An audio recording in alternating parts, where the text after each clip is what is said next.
আসসালামু আলাইকুম শেখ। রহমতুল্লাহ বরকাত। শেখ, আমি পশ্চিমবঙ্গের দক্ষিণ দিনাজপুর থেকে বলছি। মাশাআল্লাহ, বলেন। শেখ, আমার প্রশ্ন হলো, আমি সৈয়াকিদার আসার আগে বেদাতি পন্থায় ছিলাম।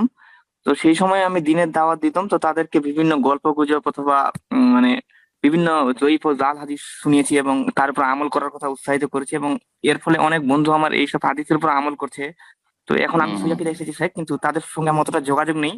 তো তারা যে মানে জাল জয়ীফ হাদিসের উপর আমল করছে অথবা সৈয়াকিদা থেকে দূরে আছে, তো তার জন্য কি আমাকে জবাবদিহি করতে হবে? হুম।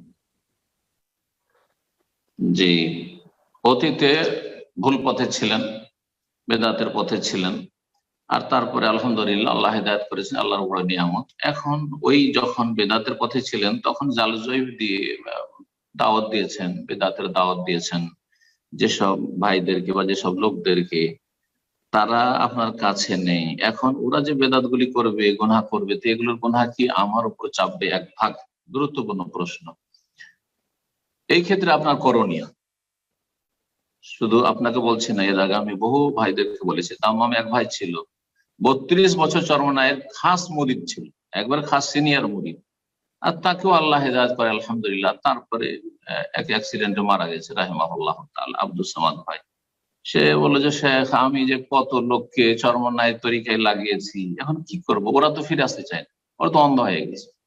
ওরা ওকে বললো ফিরে আসতে চাই না, তা আমি করবোটা কি? তা আমাকে গুনার বোঝা উঠাইতে হবে। আমি বললাম যে তাদেরকে জানিয়ে দেবেন, মান আনজারা ফাকাদ আজারা, যে ব্যক্তি সতর্ক সাবধান করে দিল, সে মানুষের ওজর অজুহাত শেষ করে দিল।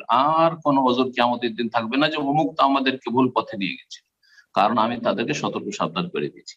সুতরাং এই ক্ষেত্রে আপনার করণীয় হচ্ছে যে, যারাকে পাবেন আপনি হাতের নাগালে, তাদের নাম্বার আছে, যোগাযোগ, অথবা তারা আপনার এলাকারই আশেপাশের গ্রামে বসবাস করে, যাদের সাথে দেখা সাক্ষাতের সম্ভাবনা বা কোনো সময় দেখা সাক্ষাৎ হয়ে গেল, বলে দিবেন যে, ভাই, এক সময় তো আমি ভাই তবলিগি ছিলাম, এক সময় তো আমি মওদুদিবাদী ছিলাম, এখন আলহামদুলিল্লাহ কোরআন সুন্নাহর অনুসারী হয়ে গেছি। এক সময় আমি বেরলভী ছিলাম, আলহামদুলিল্লাহ আল্লাহ আমাকে হেদায়েত করেছে, সব ভুল পথ ভাই, এসব ছেড়ে দাও, বলে দিবেন।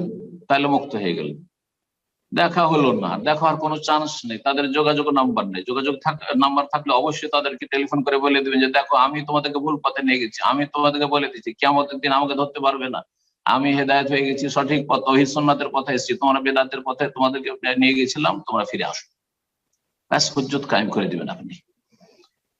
আর যদি না পান, তাহলে লা ইউকাল্লিফুল্লাহু নাফসান ইল্লা উসাহা। আল্লাহ রাব্বুল সূরা বাকারা শেষ দিকে বলেছেন, কোন ব্যক্তিকে আল্লাহ তার ক্ষমতার বাইরে দায়িত্ব দেন না, দেবেন না।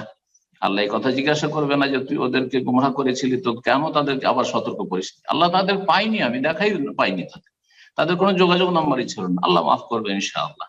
এবং তাদের জন্য দোয়া করতে থাকেন। আর একটা পরামর্শ, দোয়া করতে থাকেন যে, আল্লাহ, তুমি যেমন তোমার খাস রহমতে আমাকে হেদায়েত করেছো, যাদেরকে আমি গুমরাহ করেছি তাদেরকে তুমি হেদায়েত করে তাদের কাছে আল্লাহ পৌঁছে দিবেন। আলহামদুলিল্লাহ, ঘরে ঘরে সোশ্যাল মিডিয়ায় মাশাআল্লাহ হকের দাওয়াত পৌঁছে যাচ্ছে। যেমন বাতিলের দাওয়াত ফিতনা পৌঁছেছে, তেমন হকের দাওয়াত পৌঁছে যাচ্ছে।